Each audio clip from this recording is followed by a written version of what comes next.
नमस्कार दोस्तों, welcome back to my channel. मेरा नाम है विनय और आज हम बात करने वाले हैं कास्ट सिस्टम के बारे में। कास्ट सिस्टम जो कि एक बहुत ही बड़ा और ज्वलनशील मुद्दा है, जिस हिसाब से कहा जा सकता है कि ये बहुत ही भाई बेहतरीन मुद्दा है, ज्वलनशील मुद्दा है। इस बारे में बात करना ही एक कंट्रोवर्शियल हो जाता है। बट यहाँ पर हम कोई वाद विवाद करने नहीं आए हैं। यहाँ पर हम समझेंगे कास्ट सिस्टम की जो मनगढ़ंत कहानियां हैं या ये सिस्टम क्यों आया, सिस्टम कहाँ से आया, इस विषय में। तो देखिए, इसको लेके कई सारी भ्रांतियां भी हैं। कास्ट सिस्टम कहाँ से स्टार्टिंग, देखिए इसका ओरिजिन क्या था, ओरिजिन कहाँ से स्टार्ट हुआ है। कास्ट सिस्टम चल रहा है बहुत ही बड़े स्तर पर, बहुत ही भयंकर स्तर पर चल रहा है, जो कि हम और आप मानने को तैयार नहीं है, लेकिन एक्चुअल में कहीं ना कहीं नीतिगत तरीके से, कहीं ना कहीं अनीतिगत तरीके से हम मानते हैं इस सिस्टम को। सो यहाँ पर हम बात करते हैं इस कास्ट सिस्टम का ओरिजिन क्या है। सो यहाँ पर कास्ट सिस्टम को लेकर ऋग्वेद में एक कहानी मिलती है, जो कि आप पढ़ सकते हैं। ऋग्वेद में कहानी ये मिलती है कि जो ब्रह्मांड के लोग थे पहले, उन्होंने अपने आप को डिस्ट्रॉय किया। उन्होंने अपने आप को डिस्ट्रॉय किया इस नए समाज को बनाने के लिए। अच्छा, यहाँ पर जो ये समाज है वो जिसमें हम लोग रह रहे हैं, तो इस समाज को जिसमें हम रह रहे हैं, इस समाज को बनाने के लिए उन्होंने अपने आप को डिस्ट्रॉय किया और बॉडी पार्ट्स के हिसाब से, वर्ण के हिसाब से, बॉडी पार्ट के हिसाब से वर्णों में, 4 वर्णों में जो है जाति को, कास्ट को डिवाइड किया। तो इसमें सबसे पहले आता है हेड। तो यहाँ पर सिर से रिलेटेड उन्होंने ब्राह्मण जाति को रखा। जर्नल जो इस समय कहा जाता है, ब्राह्मण जाति को रखा, जिनको कहा गया है कि भाई ये जो है बुद्धि में तेज रहेंगे। पढ़ाई लिखाई से रिलेटेड इनको माना गया, बुद्धिमत्ता से रिलेटेड माना गया, तो ये समझदार लोगों में माने गए। उसके बाद दूसरा एक पार्ट आता है भुजाओं का, आर्म। तो यहाँ से इन्होंने क्षत्रिय बनाए, इन्होंने क्षत्रिय वर्ण के लोग बनाए, जिसमें ये ताकतवर लोग कहलाए। यहाँ पर योद्धा, इनको योद्धा कहा गया, ताकतवर लोग थे। तो यहाँ पर इस तरह का वर्ण विभेद किया गया। फिर उसके बाद क्या होता है, तीसरा जांग। तीसरा जो है वो हमारी थाइस से निकले, जो तीसरा वर्ण था थाइस से निकला, उनको हमने वैश्य समाज कहा। वैश्य समाज मतलब व्यापारी वर्ग। व्यापारी वर्ग, पैसे की चकाचौंध दुनिया, जो कि व्यापार से रिलेटेड रही, पैसे से रिलेटेड रही, और जो लेन देन समाज में जैसे होता है और सामान लेने जाते हैं, ये सब व्यापारी वर्ग जितना रहा वो जांग से रिलेटेड, थाइस से रिलेटेड रहा।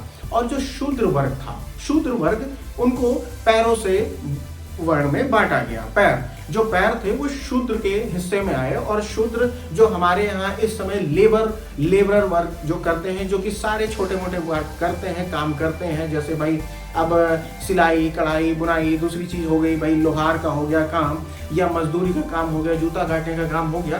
तो ये लेबरर वर्क में आया, जो कि सबसे ज्यादा जरूरत इन्हीं वर्क की पड़ती है। तो ये पैरों से निकाले गए। और सबसे बड़ी बात है, सबसे बड़ी बात, एक वर्ण जो है वो अवर्ण रह गया, अवर्ण। तो इनको अवर्ण कहा गया, वो है दलित समाज। दलित समाज का कोई भी वर्ण ही नहीं, उनको अवर्ण कहा गया। सो यहाँ पर जो ये डिस्क्रिमिनेट, यहाँ पर ये जो वर्ण, 4 वर्ण बांटे गए, ये ऋग्वेद के हिसाब से जो वर्ण का एक परिभाषा निकाली गई है, वो एक बॉडी पार्ट से रिलेटेड बनाई गई। सो दलित समाज को यहाँ पर साफ सफाई से रिलेटेड माना गया, साफ सफाई वाला वर्ग माना गया, वर्ण माना गया। सो यहाँ पर देखिए, समय बदलता गया, ये कहानी रही ऋग्वेद की। समय बदलता गया, समय के साथ साथ कहानियां चेंज होती गई कि भाई क्या है। लेकिन हाँ, ऋग्वेद की कहानी हिंदू समाज के लिए तो बहुत ही बड़ी चीज है, बिल्कुल मानी जाएगी। तो यहाँ पर चीजें बदलती गई, लोगों ने ऑक्यूपेशन के हिसाब से भी बांटना शुरू कर दिया। जातिगत व्यवस्था जो आई वो ऑक्यूपेशन के हिसाब से भी आने लगी भाई। कि जो देखिए, यहाँ पर पक्षपाती रूप में ना देखते हुए, जैसे पक्षपात करा गया, तो उस चीज को भी ना देखते हुए यहाँ पर काम के बंटवारे के रूप में भी जातिगत व्यवस्था को लाया गया। यहाँ पर क्या होता है कि लोगों ने अपने काम का योगदान देते हुए, अपने काम को करते हुए आगे उसी व्यवस्था में ढलते चले गए और एक जाति का निर्माण होता चला गया। यहाँ पे ये भी माना जा सकता है। जैसे कि देखिए, जैसे कि पहले भाई इस समय क्या होता है, एडिडास का शूज बनता है, नाइक का शूज बनता है। तो ये जरूरी नहीं है कि वो शेड्यूल कास्ट ही बनाएगा, जरूरी नहीं है कि वो शेड्यूल कास्ट ही बनाएगा या उनकी फैक्ट्रियां ये होंगी। सो यहाँ पर आज के जमाने ये है, लेकिन पहले के जमाने में क्या होता था कि वो जिस तरह का काम कर रहा है वो उस तरह की जाति में ढल जाता है और फिर उसकी वही जाति बना दी जाती है। सो यहाँ पर ऑक्यूपेशन के हिसाब से भी करा गया, जो कि लोहार अपने पेट पालने के लिए लोहार का काम कर रहा है, बर्तन बना रहा है, लोहारों का काम कर रहा है, और उसका जो बेटा होगा या उसका फिर आगे बेटा आने वाला होगा वो भी यही काम पीढ़ीगत सीखेगा, पीढ़ीगत तरीके से ये काम सीखेगा। अब क्या होता है यहाँ पर, भाई उनके पास खेती नहीं है, किसानी नहीं है कि वो घर बैठ के आराम से खाना खा सके, बिल्कुल नहीं है, या उनके पास उस वक्त उतना पैसा नहीं था कि वो किताबें पढ़ सकें या शिक्षा के स्तर के पास जा सकें। सो उन्होंने अपना पेट पालने के लिए लोहार का काम पीढ़ीगत तरीके से जारी रखा। अब यहाँ पर क्या होता है, कौशल, अपनी कौशल के हिसाब से लोगों ने, चाहे वो लोहार हो, बढ़ई हो या कोई भी ऑक्यूपेशन हो, उसको कौशल को देखते हुए उन्होंने अपने काम को आगे जारी रखा, अपनी चीजों को आगे बढ़ाते चले गए। लेकिन ये किसी को नहीं पता था कि जब एक लोहार अपने घर में चीजें बना रहा है, अपने घर में लोहार का काम कर रहा है, वहीं पर एक सुनार अपने आप को ज्यादा समझदार समझने लगेगा। देखिए यहाँ पर क्या होता है, जातिगत व्यवस्था आई कैसे कि जब लोहार भी अपना काम कर रहा है और एक सोनार भी अपना काम कर रहा है, लेकिन सोनार का काम क्या हो रहा है कि वो बहुत साफ सुथरा काम है। अब साफ सुथरा काम है तो वो क्या समझता है कि अब मैं लोहार से तो ज्यादा समझदार हूँ, पैसा भी मेरे पास ज्यादा है। सो यहाँ पर क्या हो रहा है कि लोहार का काम, जबकि लोहार की जरूरत हमारे दैनिक जीवन में सबसे ज्यादा है, सबसे ज्यादा। हम सोने के बर्तन में खाना नहीं बनाते हैं, ना ही हम सोने के बर्तन से सब्जी डुलाते हैं, बिल्कुल भी नहीं। लोहार का ही काम है जो हमारी हर दैनिक जीवन को, हर दैनिक सुविधाओं को आसान रूप बनाता है, जबकि उसकी चीजें हमारे दैनिक जीवन में ज्यादा कामगर होती हैं और सोनार की चीजें इतनी कारगर नहीं है। उनके बिना हमारा काम चल सकता है सोनार की चीजों के बिना, लेकिन लोहार की चीजों के बिना हमारा काम नहीं चल सकता है।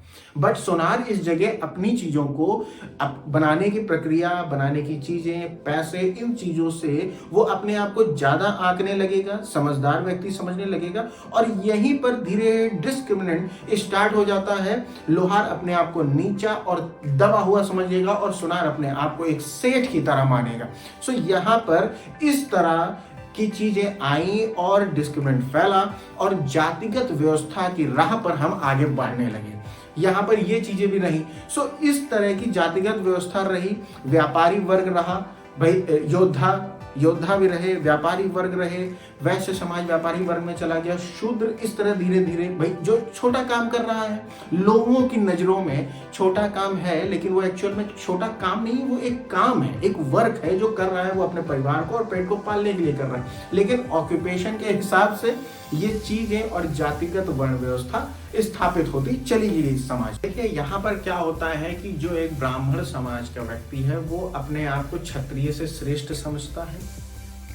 क्यों समझता है? क्योंकि ये आज की बात नहीं है या हमारी और आपकी बात नहीं है, ये सदियों से चलता आ रहा है कि उसने अपने आप को पांडित्य के, भाई एक समागम में ढाल रखा है, वो पांडित्य की उसमें है, तो वो अपने आप को ब्राह्मण श्रेष्ठ समझता है। और क्षत्रिय जो है वो वैश्य से अपने आप को श्रेष्ठ समझता है, वैश्य शूद्र से अपने आप को श्रेष्ठ समझता है, और जो शूद्र है वो अपने आप को दलित से श्रेष्ठ समझेगा।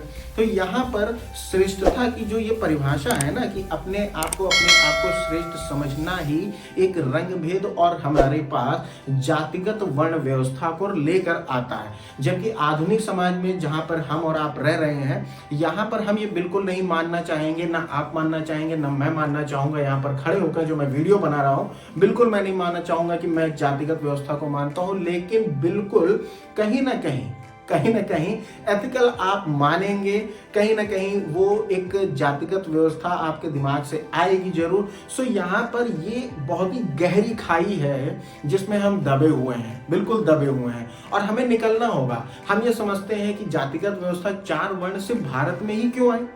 भाई ये अगर हम बोलेंगे ना कि भाई जो हेड है इससे ब्राह्मण समाज बनता है और हाथों से जो है ये क्षत्रिय और योद्धा पैदा होते हैं, जांग से हमारी, थाई से हमारी वैश्य समाज और पैर से हमारे शूद्र, तो सिर्फ ये इंडिया में ही क्यों है? ऐसा तो नहीं होना चाहिए, सिर्फ इंडिया में ही है। तो ये एक सोच है और चीज़ें ठीक हैं जो चली आ रही हैं, उनको हम ये नहीं कह सकते हाँ खराब है, लेकिन हमें शिक्षा का स्तर इतना ऊंचा ले जाना पड़ेगा, हमारी शिक्षा को हम उस ऊंचाई तक ले जाएं ताकि व्यवस्था को हम थोड़ा सा दबा सकें, थोड़ा सा ही दबा सकें। कास्ट सिस्टम इस समाज में इसमें बहुत ही रिजिड बना हुआ है। और देखिए कास्ट सिस्टम जब आज का ही नहीं, ये देखिए अब इस हिसाब से ये भी समझ सकते हैं कि हम 6th सेंचुरी में जब हमारे यहाँ गौतम बुद्ध जी आए, बुद्ध भगवान, तो बुद्ध भगवान जब आए वो एक खुद क्षत्रिय समाज से थे, क्षत्रिय थे गौतम बुद्ध, लेकिन उन्होंने बौद्ध समाज की स्थापना की क्योंकि वो एक कास्ट सिस्टम को नहीं समझना चाहते थे, वो एक कास्ट सिस्टम में नहीं पढ़ना चाहते थे, बिल्कुल भी नहीं पढ़ना चाहते थे। उन्हें ये चीजें सही समझ में आई और उन्होंने अपना खुद का एक भाई धर्म बनाया, बौद्ध धर्म इस समय चल रहा है, जो कि सबसे ज्यादा फॉलोअर्स हैं उसके, बहुत ज्यादा फॉलोअर्स हैं। बौद्ध धर्म, और उस समय 6th सेंचुरी में गौतम बुद्ध जी ने कन्वर्जन किया, लोगों का कन्वर्जन, भाई उन्होंने अपने आप उनके फॉलोअर्स हुए।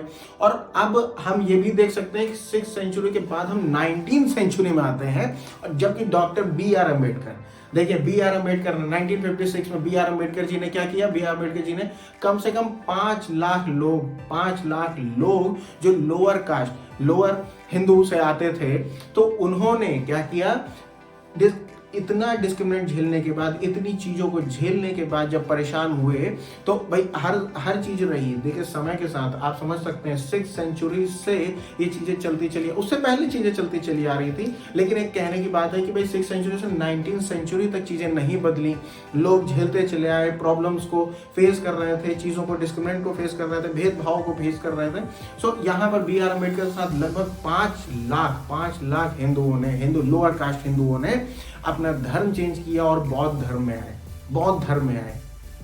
यहाँ पर हम देख सकते हैं, समझ सकते हैं कि ये एक छोटी प्रॉब्लम नहीं है, बहुत ही बड़ी प्रॉब्लम है। यहाँ पर नेताओं का किसी दलित के यहाँ खाना खा लेना, या फिर भाई कि मैं उनके साथ उठता बैठता हूँ, उनके साथ खाना खाता हूँ, या ये करता हूँ, वो करता हूँ, तो इन सब चीज़ों से अगर आप समझें कि इस कास्ट सिस्टम को ख़त्म किया जा सकता है, तो शायद मेरे हिसाब से सिर्फ और सिर्फ शिक्षा के स्तर को ऊंचा उठाकर इस कास्ट सिस्टम को कहीं ना कहीं दबाया जा सकता है, ख़त्म किया जा सकता है। लेकिन ये तब भी पूरी तरीके से नहीं हो सकता है। हाँ, ये है कि कोशिश की जा सकती है, बिल्कुल कोशिश की जा सकती है, इंटरकास्ट मैरिज करवा के कोशिश की जा सकती है, क्योंकि यहाँ पर बहुत ज़्यादा डिस्क्रिमिनेट फैला हुआ है। और अब तो भाई हाँ, ये मान सकते हैं गाँवों में है या शहरों में है, चीज़ें हैं और पुराने समाज के लोगों के अंदर भी हैं। हाँ, आजकल जो नए युवा हैं, जो नई शिक्षा ग्रहण कर रहे हैं, शायद उनके अंदर कुछ कम है, लेकिन इन चीज़ों को समझना होगा। और जो इसका ओरिजिन रहा है, कास्ट सिस्टम का जो ओरिजिन रहा है, अगर मैं ठीक से समझा पाया हूँ या बता पाया हूँ, जानकारी इंफॉर्मेटिव लगी हो,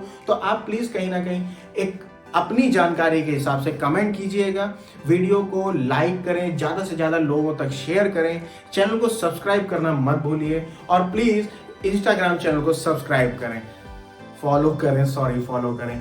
थैंक यू।